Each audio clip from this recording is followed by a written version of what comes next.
¿Qué tal? Buenas. Estoy grabando este video porque me percaté que en la sesión de este último lunes no se grabó la segunda parte de la clase luego del receso. Entonces, un poco para que las personas que no pudieron participar estén enteradas un poco del tema que revisamos ese día. Parto entonces mencionando justamente lo que corresponde a las acciones que se recomiendan para una adecuada gestión de la cadena de suministro. Tenemos en primer lugar lo que tiene que ver con la comunicación de los objetivos, ¿no? Eh, este es quizás una de las acciones más importantes, ¿no? Para una organización. Los objetivos, como sabemos, pueden ir cambiando en el tiempo y como indica aquí en la diapositiva, es un balance o un equilibrio que hay que hacer entre los resultados que va obteniendo el negocio en el corto y el largo plazo, ¿no? De manera de poder ir direccionándolos o cambiándolos para acercarnos justamente a ese gran objetivo de largo plazo, ¿no? Además, es necesario indicar que la comunicación es la base, ¿no? Del éxito de una estrategia, ¿no? De la aplicación e implementación de una estrategia, ¿no? Eh, digamos, si es que existe una mala comunicación de los objetivos, evidentemente la implantación o la implementación de esta estrategia fracasará. Los objetivos se deben traducir, ¿no? En indicadores para poder justamente medirse y verificar su performance o su desempeño. El segundo punto se trata sobre la organización de las actividades, ¿no? Eh, digamos, es necesario el uso de empleadores para que las personas que conforman las actividades de la cadena de suministro puedan justamente orientar sus tareas, ¿no? Para el cumplimiento de estas metas, ¿no? Entonces, eso les va a permitir a ellos clasificar justamente lo que tienen que hacer, ¿no? De manera de priorizar aquellas actividades o acciones que vayan enfocados a la consecución de resultados.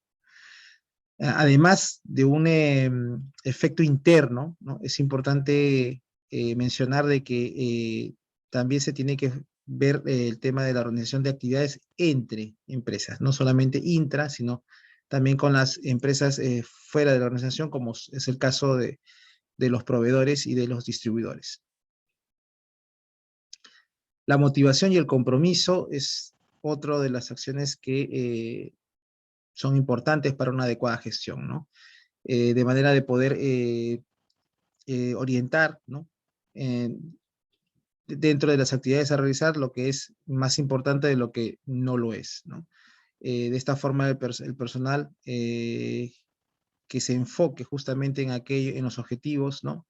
Y aporte en su consecución puedan, digamos, recibir ciertas recompensas o ciertos reconocimientos, no necesariamente económicos, ¿no? Y lo opuesto, ¿no? Aplicar de cierta forma cierta observación o cierta sanción cuando no se cumple el objetivo planificado. El desarrollo de personas es otro de los aspectos o acciones a gestionar en cadena de suministro, ¿no? Como toda organización, el recurso humano es el más importante, ¿no? Y el más flexible, sí, para gestionar. Sin embargo, debemos guardar siempre la medición del desempeño de las personas también. O sea, debería considerarse indicadores, ¿no? De manera de que pueda verse en el tiempo cuál ha sido su desempeño en la organización. Y no con un afán de buscar una excusa, ¿no? Para poder despedirlos, ¿no? En caso hayan tenido malos resultados, ¿no? O resultados que van decreciendo en el tiempo, sino por el contrario buscar superar estos problemas, ¿no? Que podrían ser temas puntuales, ¿no? Hay que valorar el recurso humano que trabaja en cadena de suministro, ¿no? Evidentemente hay una inversión que hacen las organizaciones al capacitar a su personal, ¿no? Y de hecho lo más importante es mantenerlo y evitar que emigren a otros lados, ¿no? Con lo cual implicaría volver a contratar otro recurso y volver a capacitarlo y pasar todo el tiempo que se requiere hasta a ganar un expertise, ¿no? Una curva de experiencia. Medir es importante, ya hemos visto que no solamente que se trata de establecer objetivos, ¿no? midiendo resultados, sino justamente para poder cambiar los objetivos hay que cuantificarlos, ¿no? Entonces, los indicadores permiten establecer justamente estos estándares, ¿no? Y a la vez va a poder servir para que cada uno pueda evaluar su desempeño, ¿no? De manera de alinearlo a los objetivos pertinentes de su área o personales, ¿no? Ahora vamos a hablar de los indicadores, ¿no? Los indicadores son necesarios para poder cuantificar, medir, comparar, ¿no? Y nos permite saber si estamos cerca al objetivo trazado, ¿no? Son importantes también cuando tenemos que delegar actividades, ¿no? No solamente podemos pensar en objetivos que son de responsabilidad de uno solo, en la cabeza de un área en específico, ¿no? Sino de todos los que integran ese equipo, ¿no? Entonces, se podría delegarse parte de los indicadores en las otras personas que conforman la organización. Y bueno, si tenemos que hacer este ejercicio, evidentemente, para poder tomar decisiones, ¿no? Que es lo más importante. ¿Cuáles son los riesgos al establecer indicadores? Bueno, digamos que los resultados son cuantitativos y a veces lo que importa es el resultado, ¿no? A veces no se ve el tema del esfuerzo invertido en la consecución de ¿no? O si no se consiguió, probablemente en algunos casos no se valore ese esfuerzo, ¿no? Entonces, a veces uno peca de irse simplemente al resultado, ¿no? ¿Lo lograste o no, no? Y si no lo lograste, bueno, no se produce nada, no se reconoce el esfuerzo, ¿no? Es como un partido de fútbol que juegan bien pero pierden, ¿no? Más o menos va por ahí, ¿no? Ese es uno de los riesgos que se puede correr al evaluar cuantitativamente el desempeño de una actividad o de una persona. Además, el plazo corto, dice, de evaluación puede originar que se descuide a largo plazo, ¿no? Tampoco es el tema de ver el indicador de periodo a periodo, ¿no? A veces hay que pensar también en el horizonte, ¿no? Porque el objetivo de largo plazo es el que finalmente hay que alcanzar, ¿no? Eh, digamos, a veces no se retrasa o se enfrasca, perdón, en evaluar un indicador simplemente porque de un mes a otro varió, ¿no? Eh, hay que sopesar ese tema también, ¿no? Sí es bueno verificar las razones, pero debería ser algo, ¿no? Considerando que el periodo o la medición final puede ser de repente anual, ¿no? Y no por un resultado de repente dos resultados mensuales consecutivos. El indicador o los indicadores pueden no reflejar exactamente el que sería un comportamiento esperado, ¿no?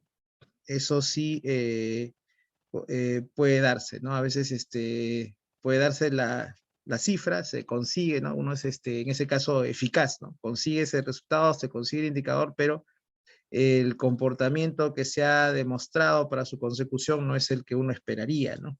Puede también esconder eso, ¿no? Es uno de los riesgos también de solamente fijarse en indicadores. Y si hay más de un indicador, puede haber inclusive contradicción entre ellos, ¿no? Puede haber, de alguna manera, el hecho de que se manejen demasiados, pueden ser redundantes en algunos casos y en este caso contradictorios cuando podrían tener resultados diferentes, ¿no? Y digamos, podría de repente tomarse una decisión errónea, ¿no? Son confusos. Los indicadores hay que interpretarlos y evaluarlos en cada contexto, ¿no? Si no, podría ocurrir ese tema de simplemente cegarnos en el número, si estamos cercanos al resultado, pero sin ver qué hubo más allá de su consecución, ¿no? Entonces, siempre deben ser reevaluados porque no necesariamente todos se deben aplicar de manera perpetua, ¿no? En algunos casos hay que reevaluarlos y ver si su aplicación sigue siendo idónea para una adecuada gestión. Aquí tenemos características, ¿no? O consideraciones que que se establecen, que hay que tener en cuenta, perdón, en el momento de definir indicadores, ¿no? Y este cuadro, esta tabla nos muestra justamente ciertos principios, pero bajo tres enfoques o tres teorías, ¿no? La primera es la teoría del sistema, el enfoque sistémico, ¿no? Digamos, de la interacción entre procesos, ¿no? Un proceso afecta al otro, ¿no? Están involucrados directamente. La teoría de la motivación, ¿no? Y la teoría de las variaciones, ¿no? La combinación de todos los posibles escenarios que puedan presentarse deben ser también tomados en cuenta. Entonces, bajo esos tres enfoques, tenemos estos 9 principios, ¿no? El primero dice, los indicadores deben estar alineados y subordinados a la misión de la organización, viéndolo del todo, ¿no? Es un enfoque bajo el tema de la teoría de sistemas, ¿no? Deben ser medibles oportunamente con los recursos existentes, ¿no? Pensando en el recurso humano existente, ¿no? La cantidad y calidad, ¿no? Entonces, un poco tiene que ver con sistemas y con la motivación de las personas, ¿no? Debe medir resultados que sean de responsabilidad del área o de la persona evaluada por el indicador, ¿no? Eso tiene que ver básicamente con el tema motivacional, ¿no? De las personas. Debe fomentar el trabajo en equipo y no la competencia entre los miembros de un mismo grupo, ¿no? Eso tiene que ver con la teoría de sistemas, obviamente por el funcionamiento del grupo, ¿no? Para conseguir un resultado común, ¿no? Y el tema motivacional, ¿no? Digamos que debe haber una competencia, sí, pero en el mismo sentido y no uno en desmedro del otro, ¿no? Los dos miembros del equipo deben dirigirse hacia en una misma dirección. El principio 5 dice, debe reflejar la voz del cliente del proceso o la persona que es medida con el indicador, ¿no? Nuevamente bajo el enfoque de sistemas, ¿no? Se puede medir un indicador mirando digamos, estamos en la parte de distribución mirando el mercado, ¿no? De la satisfacción del cliente, el tiempo que uno demora en cumplir una orden, un pedido de un cliente, o que mida digamos, a la persona que ejecuta esta actividad, ¿no? En este caso, la función de distribución, ¿no? O de transporte, ¿no? Midiéndolo básicamente el tiempo que le ha tomado para poder cumplir una orden en específico, ¿no? Eso es enfoque netamente sistemas, ¿no? El efecto, ¿no? Deben ser analizados bajo el enfoque de la teoría de las variaciones y no puntualmente, ¿no? Y eso sí, pues, evidentemente, como su nombre indica, corresponde a la teoría de las variaciones porque todos los indicadores tienen que considerar otros factores, ¿no? Si bien no es que sean adimensionales, tienen sus, evidentemente, magnitudes, ¿no? Deberían tener en consideración otros factores que también han influenciado para un determinado resultado, ¿no? Eso es un poco lo que nos hace ver la teoría de variaciones, ¿no? De que no solamente es el número, sino hay qué cosa hay detrás de este número, ¿no? Qué otros factores han influenciado y qué posibles combinaciones se puedan dar para poder mejorar el indicador también, ¿no? O afinarlo. No deben ser usados como motivador extrínseco, ¿no?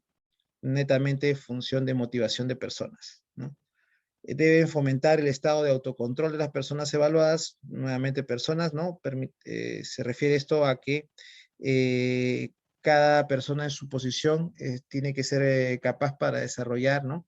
Y tomar sus propias decisiones, ¿no? Y evaluar su desempeño y autocorregirse, ¿no? Ese es parte del autocontrol, ¿no? Que se requiere justamente viendo del aspecto de recurso humano. Deben ser definidos operacionalmente, ¿no? Teoría de las variaciones, donde en la operación, en el día a día, tenemos muchas variables, ¿no? Que considerar. Y luego aquí tenemos una lista de indicadores tomando en cuenta los tres niveles de decisión, ¿no? El estratégico, táctico y operacional, ¿no? Estos no son los únicos indicadores, evidentemente hay muchísimos más, ¿no? Y se pueden disgregar, desplegar, dependiendo de la actividad de cada organización, ¿no? Dentro de lo que es estratégico, bueno, podemos mencionar algunos de ellos, ¿no? Sobre todo, aquí está diferenciado algunos que son de tipo financiero y otros que no lo son, ¿no? Tipo financiero siempre tiene que ver con el tema monetario, ¿no? De ganancia, intereses, ¿no? Porcentajes, ¿no? Tasas de interés y esos temas, ¿no? Los otros son más, no ligados netamente a ese recurso, ¿no? Más al recurso humano o el uso de la infraestructura, ¿no? Capacidad de utilización y esos temas. Pero a nivel estratégico, como lo vimos al inicio, son decisiones evidentemente que son más de largo plazo, ¿no? Sin embargo, no dejan de ser importantes. Hemos visto también, y es una de las conclusiones que vamos a llegar, es que una mala decisión estratégica pues tiene un mayor impacto en los resultados en la cadena de suministro que una decisión mal tomada a nivel táctico o en el caso del nivel operacional, ¿no? Aquí tenemos el tiempo de ciclo de la cadena de suministro, ¿no? Desde el momento en que se compra las materias primas hasta el momento en que se despacha al consumidor.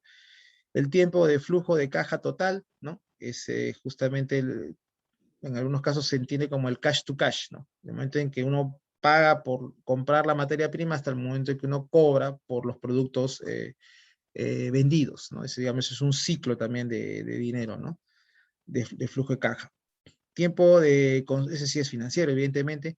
Tiempo de consulta al cliente, bueno, netamente no financiero, ¿no? Y tiene que justamente regular un poco la reacción de la cadena de suministro para poder atender el requerimiento de un cliente en particular.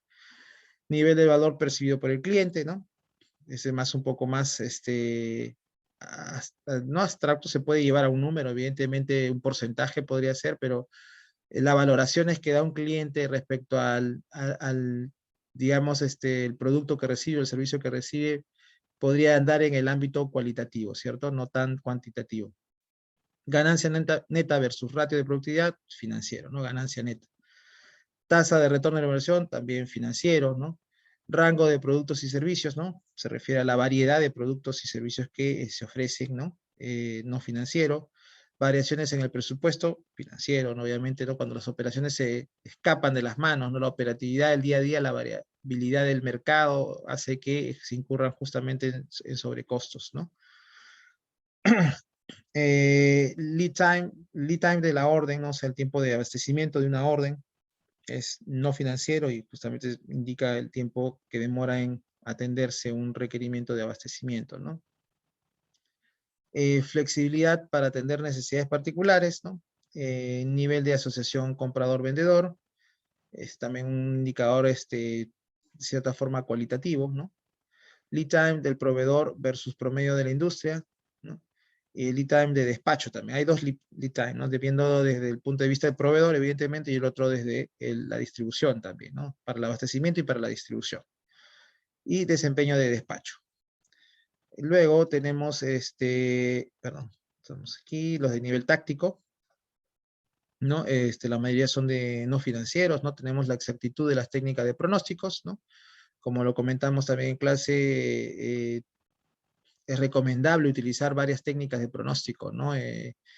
Para poder justamente compararlas, ¿no? Y llevar indicadores, ¿no? Que nos digan cómo va ese modelo, porque los modelos tratan digamos, de simular la demanda real, ¿no? Pero es un tema que debemos tener en cuenta que tiene su digamos, porcentaje de error.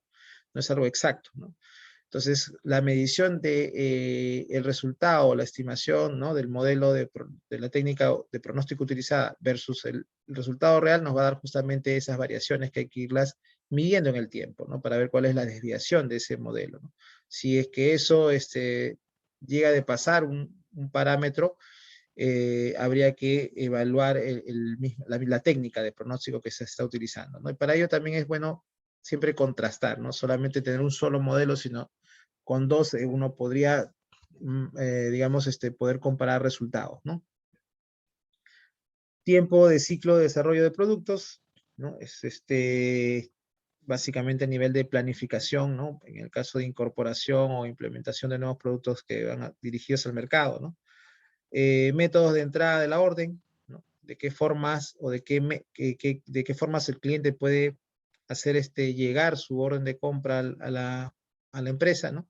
Si es online, si es vía un correo electrónico, un documento formal, ¿no? En fin, hay que justamente evaluar esas opciones. Efectividad de los métodos de la nota de despacho, tiempo de ciclo de la orden de compra, ¿no? Tiempo de ciclo planeado del proceso, ¿no?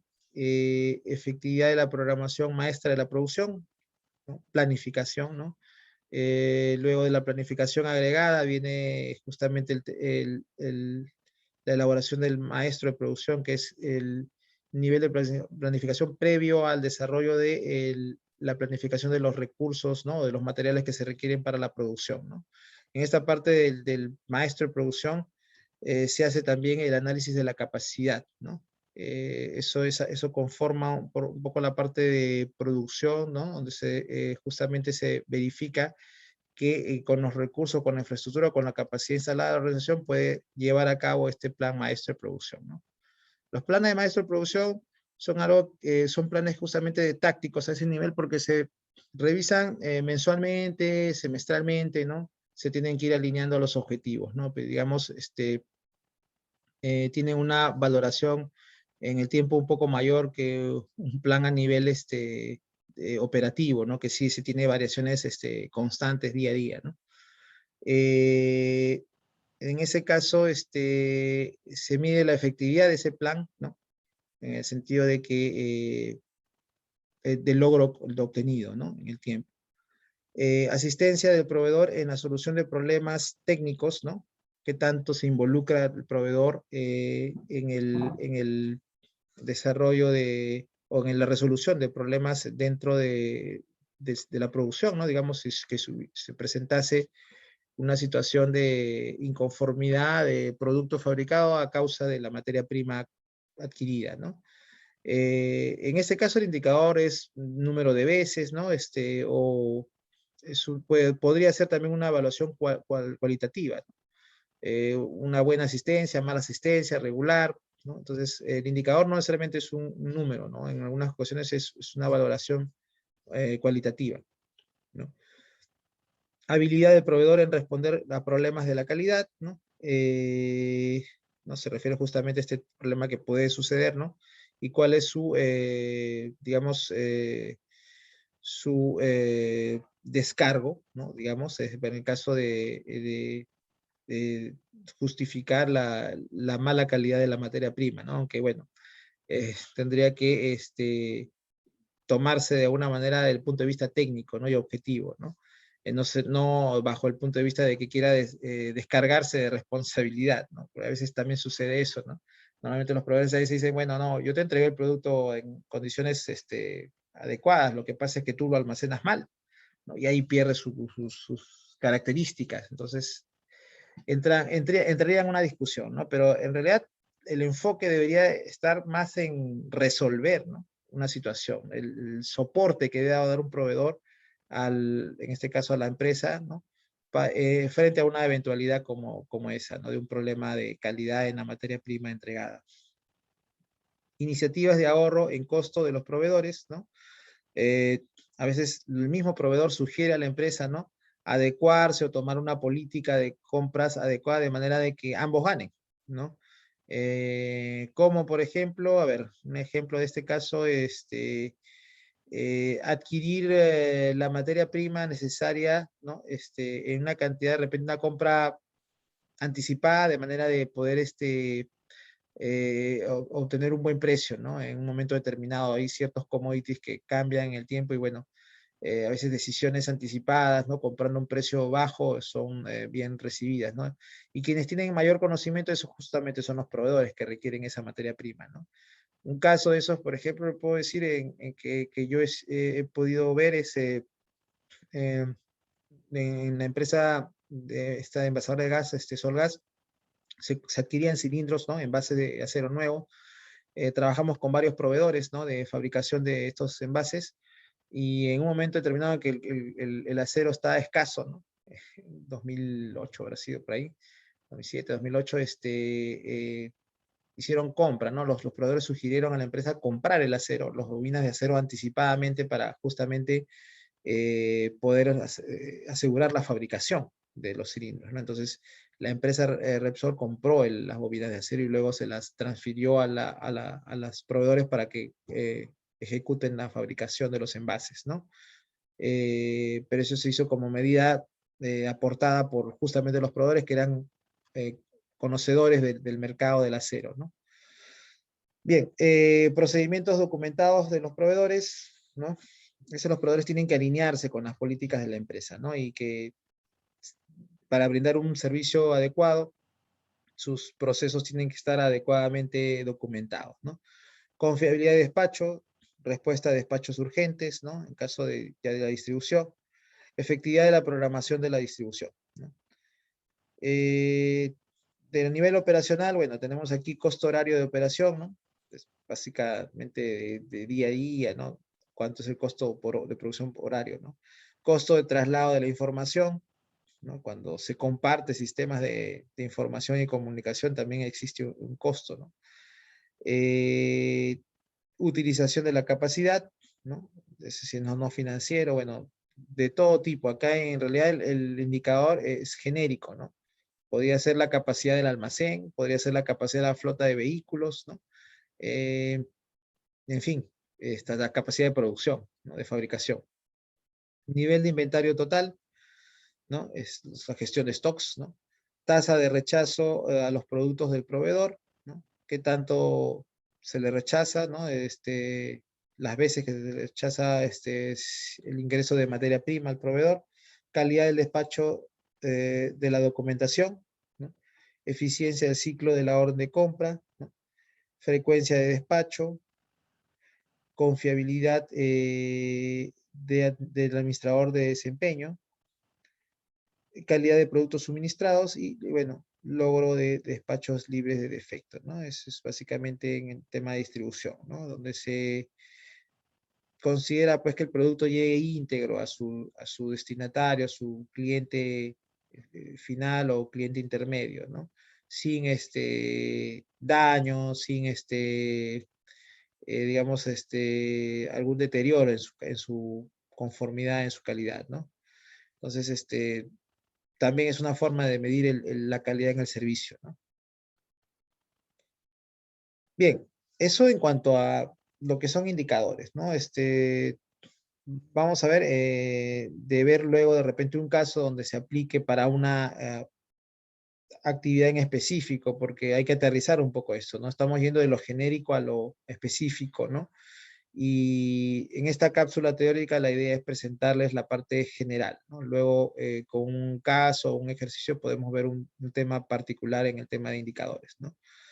Ahora, esto corresponde a lo que es localización, ¿no? Y aquí vamos a mencionar que la localización tiene como objetivo determinar, ¿no? Un lugar para una instalación, ¿no? Sea esa instalación una planta, un centro de distribución, un cross-docking, ¿no? En fin, una instalación en particular. Y esta puede ser de cualquier tipo, o sea, si bien los métodos que se ven aquí en localización, uno pensaría que solamente son aplicados a industria, no son del todo, no es del todo cierto, ¿no? O sea, en localización, también de servicios se pueden aplicar los mismos métodos, ¿no? Localización de escuelas, de hospitales, ¿no? Digamos, centros de atención temprana en caso de emergencias, ¿no? Almacenes de víveres para el caso digamos, desastres naturales, ¿no? También aplican justamente esta metodología de localización, ¿no? Y dentro de las metodologías hay muchas, ¿no? Primero vamos a presentar aquí, bueno, ya dijimos qué cosa es la localización, luego las razones por las cuales se realiza este análisis de localización, bueno, también son diversas, ¿no? Entre muchas, acá tenemos cuando hay que relocalizar una instalación porque ya la que está en uso es anticuada, ¿no? Ya o ha quedado en todo caso en una zona que ya no es dable para su operación normal, ¿no? En caso de una refinería que queda, por ejemplo, ya rodeada de zona urbana, ¿no? Y entendemos el tipo de operación que genera un riesgo, ¿no? Pero eso puede suceder, ¿no? En realidad se trata de evitar, obviamente, porque la refinería, en este caso, para la empresa a la cual trabajé, había adquirido los terrenos adyacentes de manera de evitar justamente esa posibilidad, ¿no? De que poblados, ¿no? O ciertos otros proyectos estén cercanos a ella, ¿no? Pero podría darse en cualquier otro tipo de empresa, ¿no? Donde en un momento de repente desarrolla una actividad que genera ruido, cierta contaminación, y bueno, cuando tienes población al lado, pues hay que tener cuidado o tienes que ya pensar en otra ubicación. Cuando el mercado crece y no se puede responder con una instalación, necesitas, ¿no?, ampliar tu capacidad. Entonces, necesariamente tienes que empezar a buscar otra opción, ¿no?, de localizar, o no necesariamente localizar para instalar una nueva planta, un nuevo CD, sino también para adquirir, ¿no?, de repente un local ya existente del competidor o de una empresa que quiera salir del mercado, probablemente, ¿no? Esas son varias opciones que pueden darse en ese caso. Cuando todos los servicios no están disponibles para el cliente, también, ¿no?, uno decide de moverse, ¿no?, relocalizarse. En el momento de la implantación de una nueva instalación también. Si es un proyecto nuevo, obviamente, lo primero que tenemos que hacer, ¿no?, es decidir dónde va a estar esa instalación, ¿no? Entre otras muchas, ¿no? Ahora, dentro de los métodos que se utilizan en localización, tenemos muchísimos, honestamente. Tenemos el tema de, bueno, lo que vamos a ver ahora, que son básicamente tirados a los modelos de optimización matemática, ¿no? En programación lineal, entera y mixta, ¿no? Pero también hay métodos, bueno, cualitativos, cuantitativos también, ¿no? He visto aplicación del método de Brown and Gibson, por ejemplo, ¿no?, que justamente es una metodología que integra factores cuantitativos, ¿no?, que los asocia básicamente a lo que es dinero, ¿no?, y también criterios cualitativos, ¿no?, que tienen que ver, por ejemplo, con cercanía a un recurso, calidad de vida de la zona, digamos, vías de acceso a la instalación, ¿no? De repente también considera factores como el de facilidades en el tema de permisos, o en el tema tributario, ¿no? Se priorizan ciertas zonas, ¿no? Acceso a electricidad, ¿no?, a agua, a desagüe, ¿no?, a transporte, justamente acceso a vías para que el personal pueda llegar a la instalación y de igual forma el producto, la materia prima o el producto terminado pueda salir también, ¿no? O sea, se da preferencia a un lugar que tenga varios posibilidades de ingreso y salida, ¿no? Por tierra, por mar, ¿no? Digamos, sería una ventaja, ¿no? Un factor a considerar en esos casos. Y bueno, en fin, en realidad hay una cantidad de factores que se pueden, que se deben tomar en cuenta cuando uno hace una localización, inclusive la cultura, ¿no?, el aspecto cultural.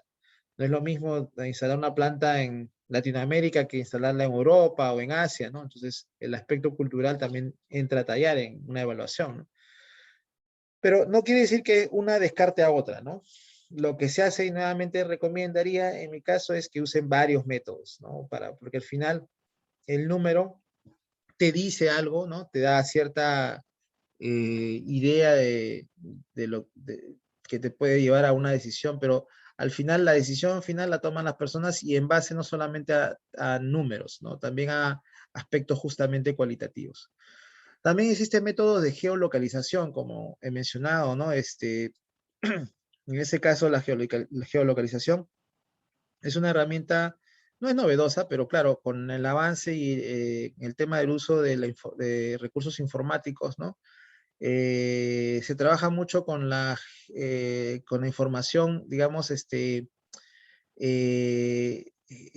los planos de una región determinada, ¿no? Que están, digamos, de alguna manera definidos geográficamente, con coordenadas y todo, ¿no? Y adicionalmente a esa información, a ese gráfico, ¿no?, de una región en particular que se quiere analizar, permiten, ¿no?, estas herramientas de geolocalización incorporar datos de tipo estadístico, ¿no? Datos, por ejemplo, que uno puede tener en un archivo Excel, una tabla, ¿no? Donde, por ejemplo, se muestre, no sé, pues, por ejemplo, el ingreso económico de familias en una zona determinada, el, eh, el perfil de la población, ¿no? Cuántos son mujeres, cuántos son hombres, cuántos son niños, ¿no? Por edades, ¿no? De manera de que esos datos, ¿no?, en numérico se pueden representar ¿no?, en capas, ¿no? Porque son capas. La capa principal está el plano de la zona, ¿no? Luego uno le va adicionando una capa encima de otra, de manera de poder tener, digamos, información que podría estar escrita, ¿no?, en una tabla, pero es visual, ¿no? Uno puede percibir, por ejemplo, si voy a ver el nivel de ingreso, puedo hacer que aquellas zonas donde el nivel de ingreso familiar es mayor que otras, pues esté un color más oscuro que las demás, ¿no? Para distinguirlas, ¿no? O viceversa, si mi proyecto quiere incorporar más bien el tema de las edades, ¿no? Y del sexo de la persona, pues saber qué zonas hay más población femenina, qué zonas están en el rango de edad que es mi público objetivo, ¿no? Entonces, esta representación ayuda, expresa, como dice en un gráfico, más de 1000 palabras, ¿no? O sea, es bastante visual, bastante llamativo y uno inclusive puede ir más allá, ¿no? Desde el punto de vista de que puede calcular centros de gravedad, ¿no? Inclusive puntos que representen la densidad de esa zona o distrito en particular, ¿no? Y de todos los centros de gravedad de varios distritos, calcular cuál es el centro de gravedad para todas ellas y ahí, por ejemplo, hacer la instalación que querramos, ¿no? Un negocio, un almacén, dependiendo el trabajo que se esté haciendo. Entonces, no lo voy a mostrar acá, ¿no? Sería algo interesante. Digamos, sí les puedo dar el dato que les comenté también el día lunes, el software que se llama Quantum, ¿no? Quantum GIS, Quantum GIS, ¿no? Que es un software libre, ¿no? Uno puede descargarlo libre. Evidentemente tiene cierta limitación, pero es práctico, uno puede aplicar muchas herramientas de ahí para poder más o menos capacitarse en el uso. Hay muchos tutoriales de este software en YouTube, ¿no? Son de acceso libre. Y ahí ustedes pueden ver ejemplos de cuál es su utilidad y su potencialidad, ¿no? Pero bueno, en este caso vamos a hacer una, eh, una modificación de optimización, ¿no? Utilizando el Excel, ¿no? La herramienta Solver de Microsoft Excel. Entonces, antes de pasar nuevamente allá a ver la hoja de cálculo, vamos a ver justo las conclusiones de esta sesión, ¿no? Donde debemos reconocer lo que se mencionó, de que las decisiones estratégicas impactan, ¿no? Más que las otras, ¿no? Las tácticas o las operativas, ¿no? En los resultados de la cadena de suministro, ¿no? Las estrategias de las cadenas de aprovisionamiento son distintas a las empresas que las componen también, ¿no? Y la idea, el reto es alinearlas, ¿no? Obviamente nuestros proveedores o nuestros distribuidores pueden tener otro tipo de estrategias, ¿no? Entonces, para alinearnos, ¿no? Tienen que de alguna manera encontrarse puntos en común, ¿no? Los indicadores de desempeño pueden ayudar o perjudicar a la gestión, ¿no? Si son mal llevados, si son mal monitoreados, si no se los actualizan, ¿no? Si no se los evalúa, ¿no? Periódicamente, podrían llevarnos al fracaso, o sea que el indicador no asegura el éxito. El indicador simplemente es un número que hay que saber interpretar, ¿no? Eso es una reflexión que se saca luego de lo que se ha mencionado en esta cápsula, ¿no? Bien, entonces voy a dejar de compartir este documento ahora y vamos a ver lo del ejercicio de modelización en Excel.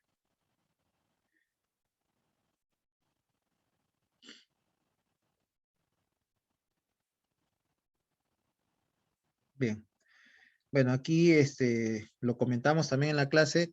Creo que tuvimos un problema también en el tema del audio, ¿no? En el caso ustedes me escuchaban, pero no podía yo escuchar sus comentarios. Vamos a un poco repasar nuevamente. Luego, una vez que salí de la grabación, cuando volví a ingresar, ya recuperé digamos, el audio de parte de ustedes, ¿no? Ustedes ya pueden escuchar, pueden resolver ciertas preguntas que habían quedado ahí en el chat, pero bueno, que ya vamos a recapitularlas también para todos, ¿no? Lo primero que se muestra en esta pestaña de este archivo Excel es justamente métodos que tienen que ver con el centro de gravedad, ¿no? Digamos, digamos, desde el método clásico, ¿no? Que uno puede encontrar o ha utilizado en un curso de física, ¿no? Eh, Hasta, digamos, ya una aplicación usando justamente el solver, ¿no? En este caso, se trata de 3 clientes, ¿no? Que ustedes lo pueden ver aquí en el gráfico. Este, de los cuales tenemos su demanda, ¿no? Tenemos también sus coordenadas. Las coordenadas geográficas, en este caso, son datos, pero se pueden obtener también, ¿no? Y las que son con latitud, longitud, también se podrían de alguna manera llevar, luego calcular las distancias con una fórmula específica, ¿no? Evidentemente aquí lo que vamos a usar es la distancia euclidiana, ¿no? Que es justamente la suma de las diferencias de las abscisas y de las ordenadas, ¿no? Al cuadrado, ¿no? La raíz cuadrada es justamente la suma de la diferencia de los cuadrados de estas de abscisas y ordenadas, ¿no? Eh, y digamos que eso nos da una distancia en diagonal, ¿no? Que en la práctica, si vemos desde el aire, digamos, la distribución geográfica de una ciudad, no es tanto así, ¿no? Más bien parecería que es un dron el que vuela de un punto a otro, ¿no? En realidad, la distancia entre dos puntos o entre dos clientes, en este caso, está dado por todo el recorrido que es normalmente, ¿no? Todas las calles son más o menos rectilíneas, ¿no? Y va haciendo una especie de escalera, ¿no? Yendo de una avenida a otra, ¿no? Entonces, tiene sus eh, consideraciones a tomar en cuenta, ¿no? O sea, no es que esto sea lo único que se puede evaluar, también podríamos evaluar el otro tipo de distancia, ¿no? Más que sea más adecuada a la realidad, ¿no? O en todo caso, ya calcular la distancia en base entre los clientes, ¿no? Usando, por ejemplo, el Google Earth, ¿no? El Google Earth permite medir, ¿no? Desde un punto A a un punto B cuántos metros o kilómetros hay de recorrido, ¿no? En fin, hay formas de agenciarse de ciertas herramientas para poder definir justamente el tema de las distancias, ¿no? Porque digamos, si uno define unas ordenadas, ¿no? Estas coordenadas, perdón, para cada cliente, tenemos que seleccionar un punto de origen a partir del cual son medidos, ¿no? Entonces, podría ser la planta, ¿no? Pero igual hay que tomar como referencia siempre algún punto, ¿no? En este caso, el problema no trata tanto de eso, ¿no? Muestra directamente las coordenadas y con esas comienza a aplicar. En el caso de aquí arriba, disculpen, está con la garganta un poco mal, utiliza el método del centro de gravedad tal cual lo han visto en física, ¿no? Digamos que se calcula las coordenadas del centro de gravedad, o sea, el X de CG y el Y de CG, ¿no? En base a la suma de los productos, ¿no? Ponderados de cada coordenada X de los tres clientes, ¿no? En este caso. Si quiero la coordenada X del centro de gravedad, uso el ponderado, quiere decir, uso las coordenadas de cada cliente, las coordenadas X también, ponderadas por su demanda, ¿no? Estoy multiplicando acá, en el primer caso, el cliente 1 tiene una demanda de 425, no importa ahorita qué son, si son litros, toneladas de un producto X, ¿no? Bueno, tomemos como referencia y lo multiplico por el valor de su coordenada en X, ¿no? Que es 100, ¿no? Y lo divido entre el total, la suma de toda la demanda, de las demandas de los tres clientes, que es 965, ¿no?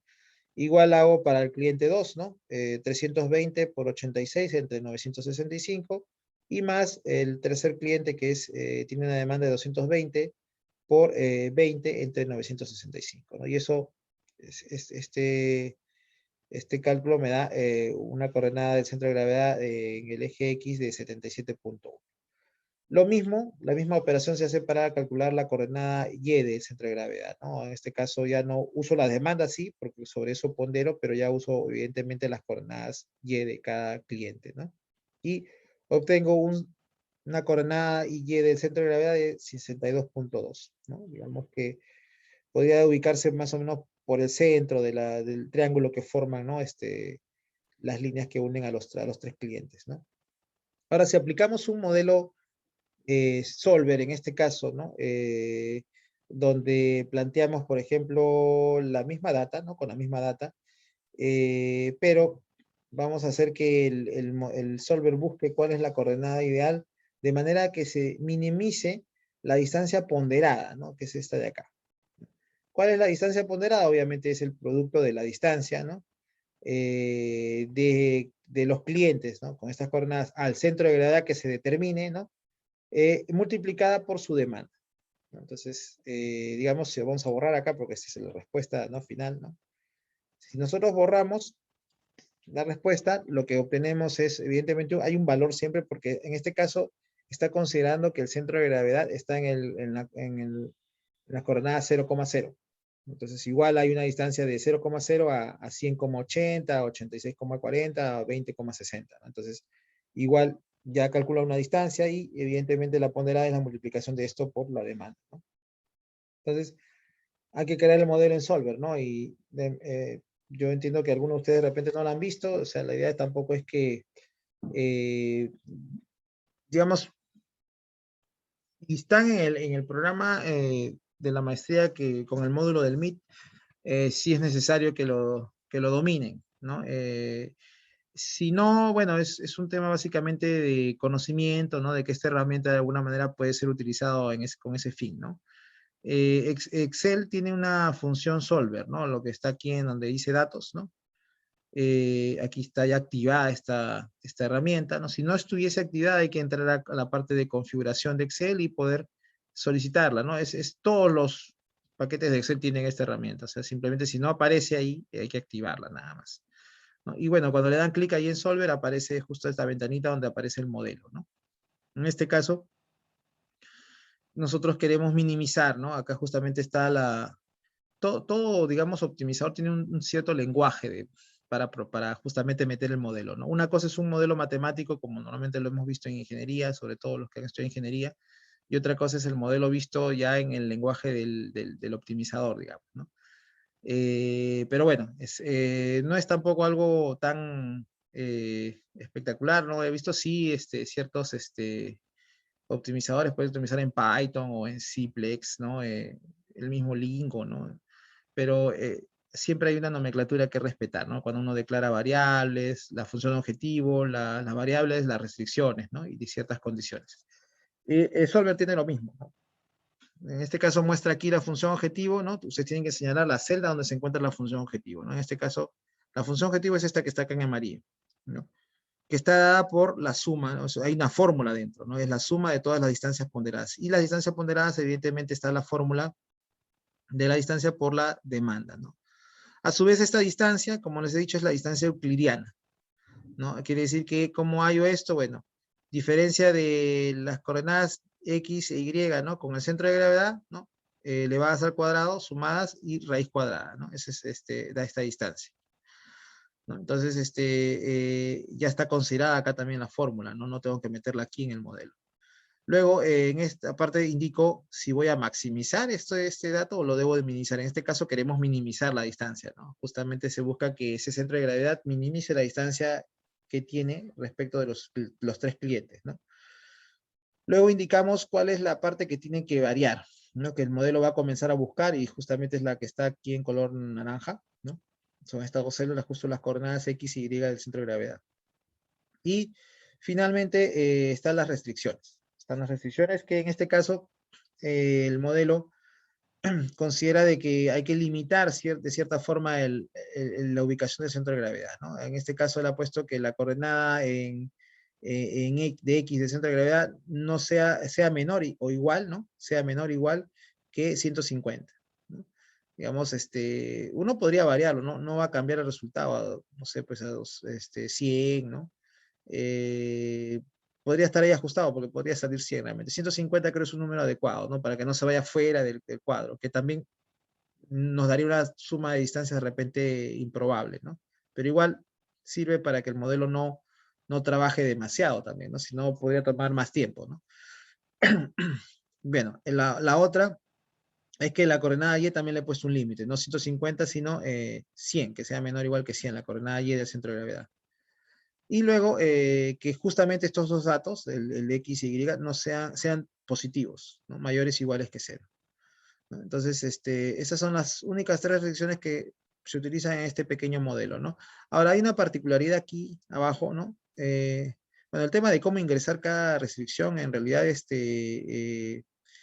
un poco de simplemente cumplir una función matemática, ¿no? Es mayor o igual, es un número entero, es un mayor que 0, ¿no? En este caso,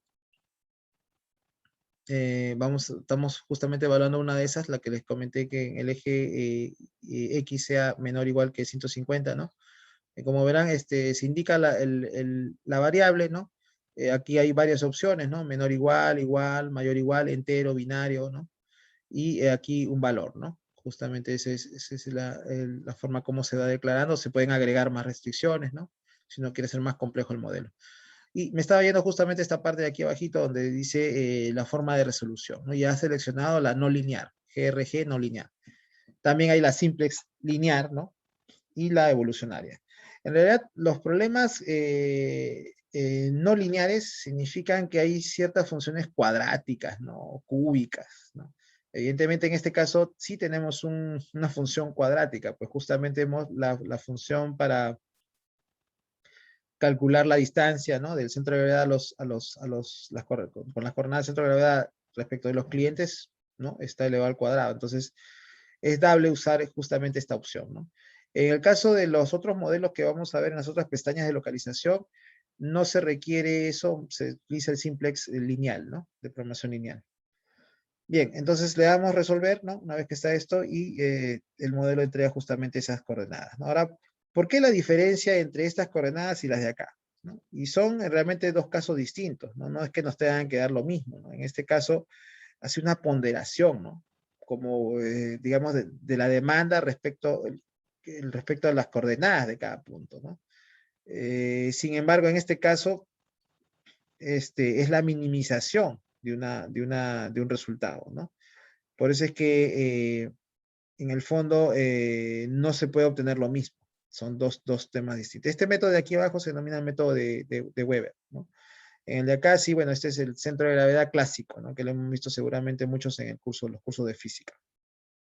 ¿Correcto? Bien, ahora vamos a ir a la parte del ejercicio de un modelo de localización que es justamente uno de los ejercicios que propone el MIT, ¿no? En su módulo de ejercicios, ¿no? Que es lo único que tengo como base, porque en realidad no conozco mucho el desarrollo, ¿no? Sí, lo que me han proporcionado, ¿no? La coordinación de la maestría son los ejercicios, ¿no? De alguna manera no los vamos a ver todos, ¿no? Ya como les he dicho en clase, la idea es un poco ver alguno de ellos de manera de que sirvan como complemento, ¿no? Como cierta interacción, ¿no? Evidentemente, y bueno, seguramente lo van a ver, ¿no? Con más detalle en el momento que lleguen esa parte del módulo, ¿no? Bien, se trata de un modelo de localización simple, ¿no? Que es este que está acá, ¿no? El cual considera una función de minimización. Bueno, vamos a hablar un poco del caso primero. Tengo 12 clientes, ¿no? Son 12 clientes que tienen cada uno su propia demanda, ¿no? Y bueno, lo que pide el problema es localizar centros de distribución para a partir de ellos hacer la distribución a los otros, ¿no? A los demás, ¿no? Estos centros de distribución son clientes también, ¿no? Pero bueno, a veces ese sería, en lugar de buscar otro nuevo centro para atender a los clientes, ¿no? Se busca entre los que ya existen, ¿no? Y que tienen una instalación para recepción, ¿no? Que cumplan la función de, a su vez, distribuir a otros clientes, ¿no? Digamos que son como distribuidores mayoristas, así, ¿no? Pero funcionan como centros de distribución, ¿no? Evidentemente también podría haber una opción de buscar una nueva localización de algo nuevo, ¿no? No necesariamente alguno de ellos, ¿no? Una nueva localización y ver, ¿no? Cuál es el que está ahí entre comillas, equidistante, ¿no? Entre de los 12 puntos de demanda. Aquí lo que tenemos es no necesariamente esto de acá está cumpliendo una posición de coordenadas ni nada por el estilo, es una representación genérica, digamos, para tener una idea, ¿no? Entonces, lo que considera el modelo es que uno tiene que entre los 12 clientes ubicar o uno, o dos, o tres, o cuatro, o cinco centros de distribución, como máximo cinco, ¿no? Pero ir evaluando en costos, ¿no? Y otras, vamos a ver, métricas, ¿no? Que son importantes y que no necesariamente tienen que ver con costo, ¿no? Sino más bien con lo que se denomina el servicio al cliente, ¿no? Y justamente esa es la parte interesante de estos problemas, ¿no? Normalmente hemos visto en localización que, como lo muestra este modelo matemático aquí, ¿no? La idea es simplemente el costo, ¿no? Minimizar costo. Este costo de aquí, este primer componente, es el costo de distribución, o sea, desde el centro de distribución hacia los clientes, ¿no? El transporte secundario. Y este de aquí, este componente es un costo por la decisión de abrir un centro de distribución en cualquiera de estos locales, ¿no? Si abro uno, obviamente hay un costo, ¿no? Esta Y es una variable binaria, ¿no? La cual va a ser uno si se abre, si alguno de estos clientes logra hacer un centro de distribución, ¿no? Y por ello hay un costo. Este F es un costo fijo de apertura de ese centro de distribución, ¿no? En este caso ese dato es 10.000, ¿no? 10.000 por, si es 1, entonces se suma al costo. Si es 0, no contribuye al costo, ¿no? Porque no todos los clientes van a ser centro de distribución, ¿no? Nosotros vamos a limitar eso, ¿no? Luego, se tienen las restricciones, ¿no? En este caso, la restricción es la de que la demanda de todos los clientes nunca va a superar digamos, la capacidad de distribución o la cantidad de producto para distribuir, ¿no? Y a su vez, también tenemos que asegurar que todos los flujos que vayan al cliente, ¿no? Sean mayores o iguales que la demanda de ellos, ¿no? Entonces, para asegurar que lo que piden los clientes se cumpla también, ¿no? Luego, en esta tercera restricción, lo que se ha hecho aquí es un poco utilizar un número M grande, ¿no? Para evitar que en este caso la demanda sobrepase o crezca demasiado, ¿no? Hay que ponerle una cota a la demanda, ¿no? Así como vimos en el anterior caso de que no queríamos que la coordenada salga pues del plano o se aleje mucho el plano cartesiano, ¿no? De los otros tres clientes. Aquí lo que queremos es que la demanda de cada cliente nunca se vaya a disparar, ¿no? Por eso siempre tiene que ser menor o igual que un M, que es un número grande, ¿no? Que puede estar, yo le he puesto en el caso de este Excel 100.000, ¿no? Pero podría ser, digamos, la suma de todas las demandas de todos los clientes, ¿no? Podría ser ese como M, como número grande, ¿no? Y multiplicada por el Y, que sabemos que es una binaria, ¿no? Es un 1 o 0, ¿no? Entonces, si es 1, o sea que si se abre ese centro de distribución, su demanda no va nunca a ser mayor que esta cantidad M, ¿no? Luego, tenemos aquí abajo que se restringen estas dos restricciones, ¿no? Pues, valga la redundancia. El, digamos, se limita la cantidad de centros de distribución, ¿no? O sea, aquí el modelo permite poner un solo CD, dos CDs, ¿no? Define un P mínimo, que es el número de CDs mínimo, y un P máximo, ¿no? Nosotros en este Excel, perdón, se ha desarrollado cada iteración, ¿no? En pestañas diferentes, ¿no? O sea, esta primera tiene un solo CD, después en esta pestaña que sigue 2, 3, 4 y 5, y al final tenemos un cuadro resumen, ¿no? Que es el que vamos a ver al final. Bien, entonces lo que se ha hecho aquí es meter este modelo en el solver, ¿no? Pero evidentemente hay que poner aquí las fórmulas, ¿no? Otro dato o parámetros que entrega este problema son, aparte de las demandas, ¿no? Están esta matriz de distancias. ¿Ya? Estas distancias entre cada cliente con respecto al centro de distribución. O sea, los clientes están aquí a la izquierda, ¿no? Son 12, de la A a la L, ¿no? Y aquí arriba están los potenciales centros de distribución, que pueden ser estos 5. ¿no? En algunos casos es 1, como hemos dicho en esta primera iteración, es uno de ellos va a ser, en la que sí van a haber 2 de ellos, ¿no? Y máximo 5, los 5 que están acá, ¿no? A, F, J, K y L, ¿no? Entonces, acá está la matriz de distancia que se tiene desde cada cliente hasta, o del centro de distribución hasta cada cliente, ¿no? Aquí está la matriz, bueno, lo he puesto como matriz, pero en realidad tenemos que el costo, este costo que está aquí en la función objetivo, este C, es el costo por transportar un producto, ¿no? Ese costo es dato del problema, le he puesto $1 bueno, acá he puesto millas, porque el problema original del MIT está en millas. Yo he considerado kilómetros, digamos que sea $1 por kilómetro, ¿no? Pero es un costo y eso tiene que estar multiplicado también por la distancia, ¿no? Que recorre, ¿no? Por justamente cuántos kilómetros recorre y ahí te da el costo que corresponde en cada caso. Entonces he puesto una matriz de unos, ¿no? Como pueden ver acá. Luego, aquí en amarillo he puesto, todo lo que está en amarillo son variables, ¿no? Para que más o menos lo entiendan en el solver, ¿no? Aquí está en amarillo la función objetivo, que es justamente toda esta función de acá, ¿no? Esta de acá arriba, que es el costo, ¿no? Multiplicado por los flujos. ¿Cuál es el flujo? Es esta de acá. Esta matriz que está acá. Lo que le define aquí es que, perdón, aquí va a variar el modelo, va a comenzar a jugar hasta que determine qué cantidades se mueven de un punto a otro, ¿no? Al principio son 0 todos, vamos a poner 0 todo, ¿no? Porque no, aquí ya está el resultado de aquí, ¿no? Esta columna L, ¿no? Porque hemos dicho que va a ser un solo CD, ya la primera corrida, si solamente es un CD, lo va a elegir a L, para que a partir de L se reparta a todos los demás, ¿no?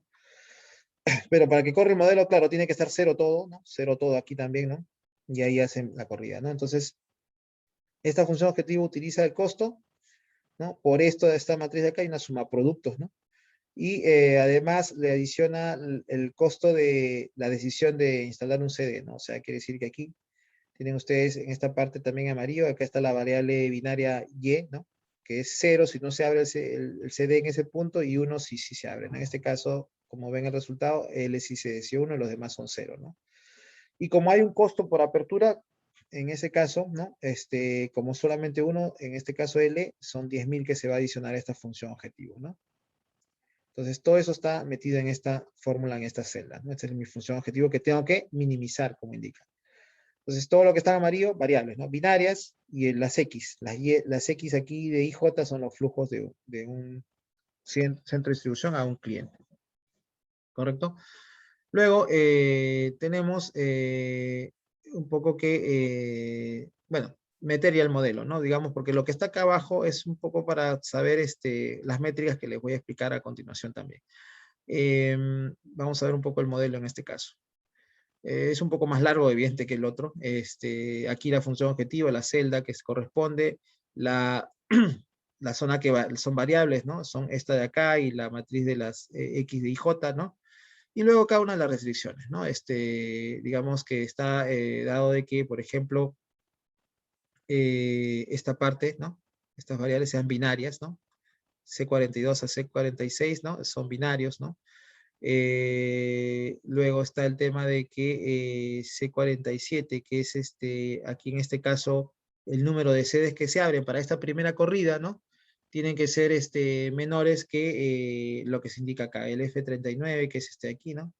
Hecho coincidir el máximo y el mínimo como uno. Entonces eso me va a asegurar que solamente va a salir un solo CD, ¿no? Porque probablemente si pongo un rango de mínimo 1 y máximo 5, probablemente me dé el resultado final, ¿no? Que puede ser, en este caso es 3. 3 es el óptimo de todos los escenarios, ¿no? Pero, pues digamos, para asegurar eso, que marche en uno y no vaya a otra opción, se le dice que el mínimo sea un CD y el máximo un CD. Entonces se ponen estas dos restricciones que están acá, ¿no?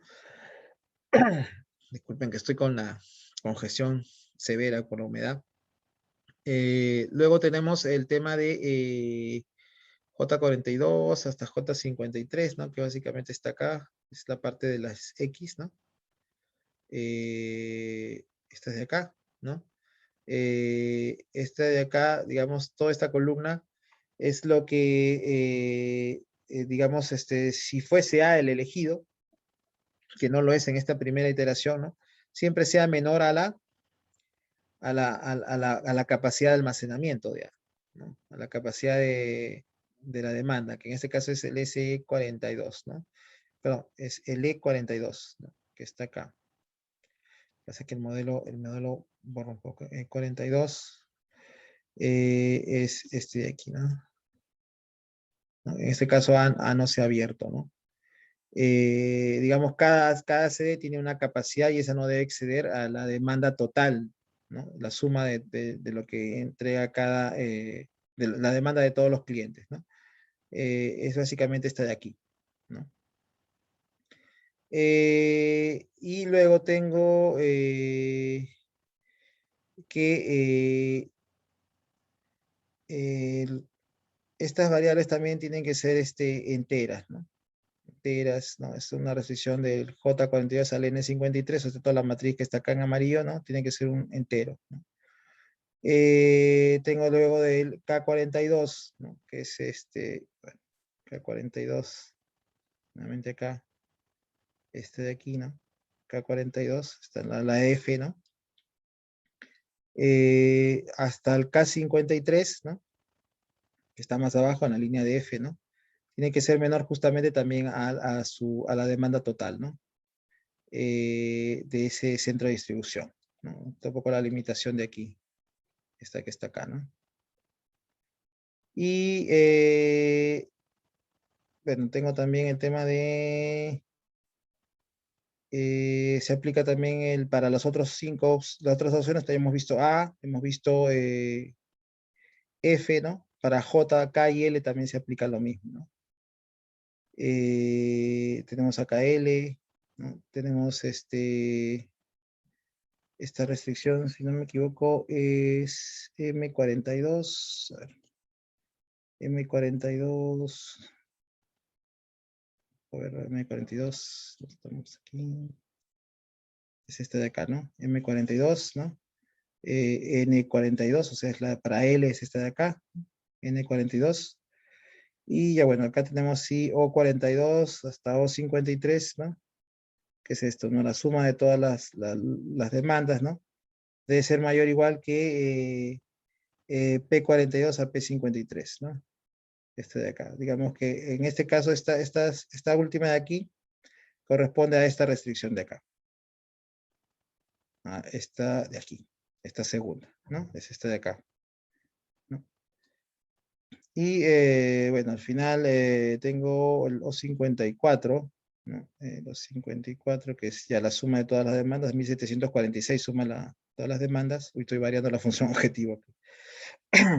Sea igual a B37 en este caso, que corresponde a esto de acá, ¿no? Digamos que este resultado, ¿no?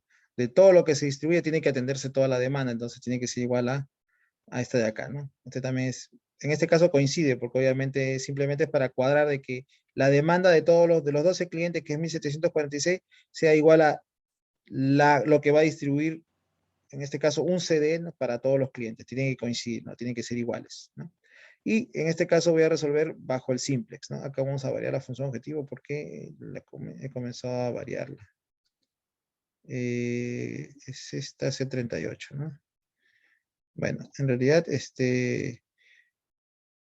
la idea es ponerlo a cero. Vamos a ponerlo todo a cero para que puedan ver ustedes el suprimir. Vamos a ver, suprimir acá también. Entonces, la función objetivo es cero, ¿no? Las variables son cero todas. Ahora sí vamos a correr el solver.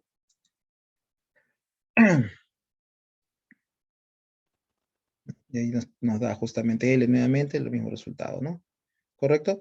Y así se aplica para los otros modelos, ¿no? En el caso para los otros escenarios o iteraciones, ¿no? En este escenario son 2 CDs, entonces he puesto el P mínimo y P máximo en 2, ¿no? Y en ese caso me sale elegido A con K, ¿no? Ya no L, sino A con K en el segundo. Para 3 CDs, ¿no? Pongo mínimo 3, máximo 3, sale A, J y K, ¿no? Como CDs. Y en este caso el costo es el menor, ¿no? Vamos a verlo luego en la hoja de resumen. Para el caso de 4, sale A, F, J y K, ¿no? Y bueno, 5 ya todos, ¿no? Están todos ahí, ¿no? Pero evidentemente el costo es mayor. Ahora vamos a ver esta hoja de resumen. Lo que pasa es que lo que trata esta hoja de resumen es un poco comparar esos 5 escenarios, ¿no? Pero además de ello, demostrar ciertas métricas. En este caso, tenemos el costo aquí dividido, ¿no? Una parte, como lo hemos visto, es costo de transporte secundario y la otra es el de la instalación, si es que se elige un CD, ¿no? O el número de CDs por 10.000, ¿no? Que es el costo de instalación. Entonces, eso sí sale del solver directo, ¿no? En la función objetiva y te sale ese. Pero aquí, esta parte de acá, son métricas que tienen que ver con el tema del servicio al cliente. El servicio al cliente es un aspecto que en cadena de suministro es importante, ¿no? Lo vamos a ver en su momento, pero el modelo trata de integrar ciertas, digamos, y ciertos indicadores que nos permitan saber si es que la opción de tener 1, 2, 3 o 4, 5 CDs va en favor justamente de brindarle un servicio adecuado a los demás clientes, ¿no? ¿Qué se considera, como lo pueden ver, la distancia promedio al cliente, ¿no? Necesito los kilómetros que se recorren para los 12 clientes que hay que atender, ¿no? Entonces, eso de ahí está ya el cuadro, ¿no? O sea, está en kilómetros estos datos, ¿no? Pero lo he obtenido en base al resultado de cada corrida, ¿no? Y haciendo un cálculo de multiplicación, ¿no? Con fórmulas del Excel propiamente, ¿no? Lo van a poder ver aquí en la parte ya más, esta parte de aquí, que de la fila 56 hacia abajo, ¿no? Está toda esta parte de estas corridas para las métricas, digamos, he tratado de calcularlas con fórmulas, ¿no? Entonces, tenemos entonces primero la distancia promedio al cliente, la distancia promedio a la demanda también, ¿no? La distancia máxima al cliente, ¿no? ¿Cuál es el recorrido de todos los recorridos que tiene que ser? ¿Cuál es la que más extensa es, ¿no? Entonces, ¿cuál es el máximo de ser la distancia máxima recorrida en cada caso, ¿no? Si tengo un CD, por ejemplo, la distancia máxima es 98 kilómetros. Si tengo 5 CDs, la máxima es 63, ¿no? Y como pueden ver, a mayor cantidad de CDs, ¿no? Las distancias promedio al cliente y promedio a la demanda van bajando, ¿no? Y es lógico, pues, ¿no? O sea, obviamente tengo más CDs, más cercanía a los clientes, entonces las distancias que voy a recorrer son menores, ¿no?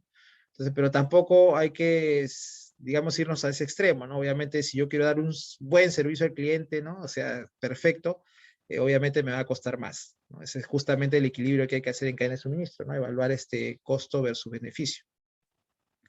Y aquí en la parte inferior lo que tienen es la métrica que corresponde a qué porcentaje de la demanda, ¿no?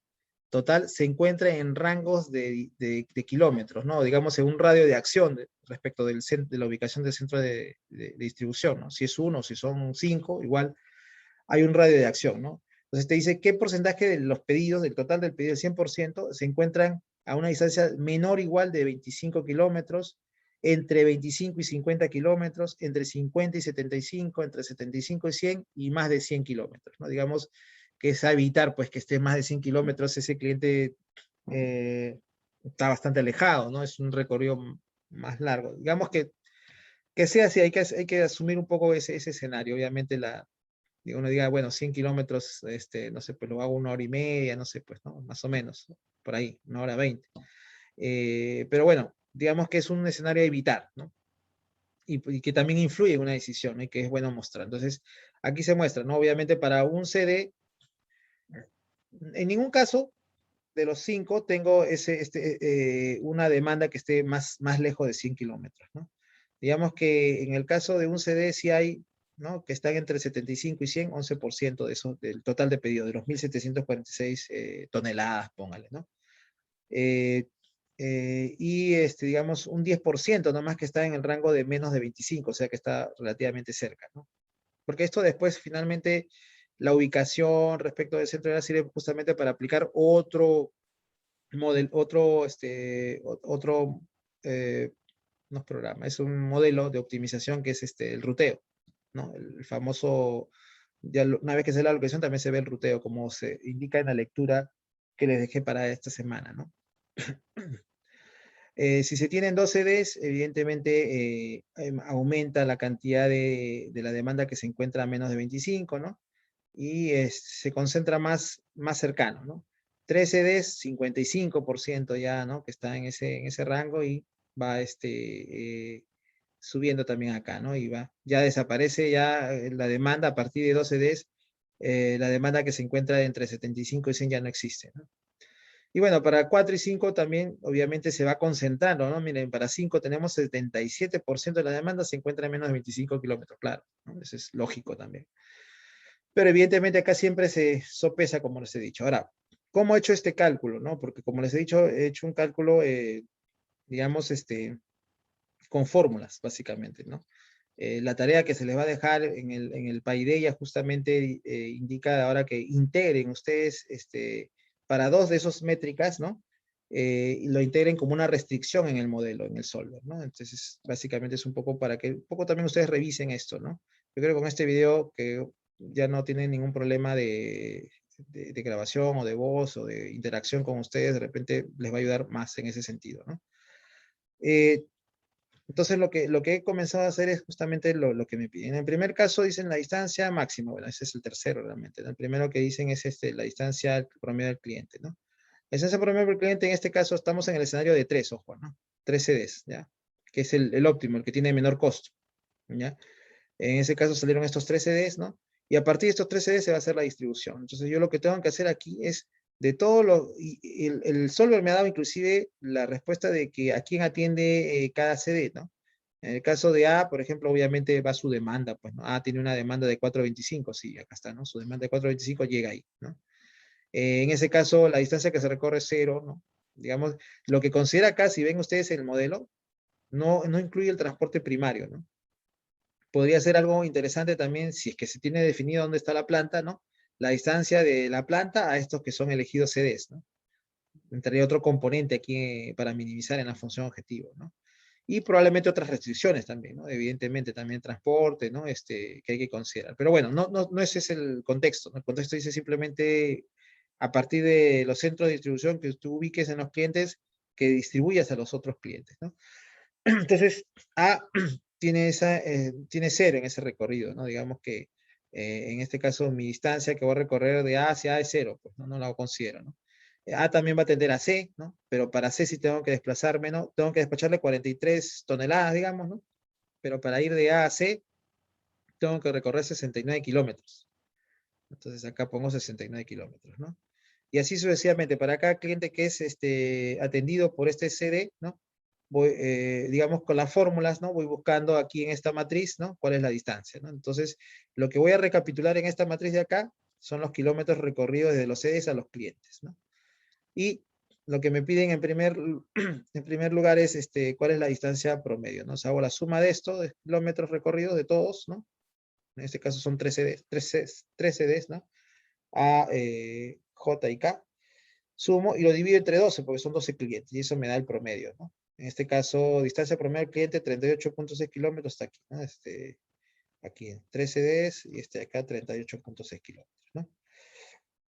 En el caso de la otra métrica, que es la distancia promedio a la demanda, en ese caso, eh, lo que se hace, o cómo se calcula, es una distancia promedio ponderada de la demanda, ¿no? Entonces, tengo las demandas porque están acá, ¿no? Están el resultado de la corrida de las variables, aquí están la cantidad de toneladas que requiere cada uno, pero hay que multiplicarlo por la distancia, ¿no? Entonces, aquellos que evidentemente estén dentro de la acción de los CDs, ¿no? Se calcula justamente el producto, ¿no? De demanda, ¿no? El flujo X y J por la distancia recorrida, ¿no? Entonces, podemos usar también esta matriz de acá, ¿no? Acá tenemos justamente las distancias de de la operación que se está dando y la multiplicamos por su flujo correspondiente, ¿no? En el caso de C es 43, ¿no? Y por 69, ¿no? Y vamos calculando cada una de las demandas ponderadas, ¿no? Distancia por flujo de productos, ¿no? Cantidad de productos. Y luego me piden la distancia promedio, ¿no? Entonces, ¿cómo calculo eso? Sumo todos estos flujos ponderados, ¿no? Por la distancia, y lo divido entre la cantidad total de toneladas que se van a distribuir, ¿no? Acá tienen la fórmula, ¿no? Esta fórmula es la suma de toda esta matriz, ¿no? De toda esta matriz, ¿no? Entre O54, que es este de aquí, ¿no? Que es la suma de toda la demanda de los 12 clientes, ¿no? Y eso me da 20.78 kilómetros, ¿no? Tengo acá 20.78, acá está como 20.8, ¿no? Ese es el dato, ¿no? Y bueno, la máxima sí es, ya les indiqué, ¿no? Que es de todos los recorridos el máximo recorrido, ¿no? Luego, para las otras métricas que están en la parte inferior, que corresponden a los tramos, ¿no? Lo que se ha hecho es también usar la data de recorridos, ¿no? Se ve para los CDs, en este caso que estamos en el escenario de 3, ¿no? ¿Cuáles de ellos están, las distancias en esta matriz son menores de 25, ¿no? Justamente el primer tramo es todas aquellas distancias que sean menos de 25. Entonces, para aquellos que tienen en la matriz de distancias menos de 25 y que son atendidos desde A, se le suma la demanda acá. En este caso, para A, el único que está a menos de 25 es el mismo A, ¿no? Porque obviamente no recorre, o sea, llega su producto y, bueno, no recorre más.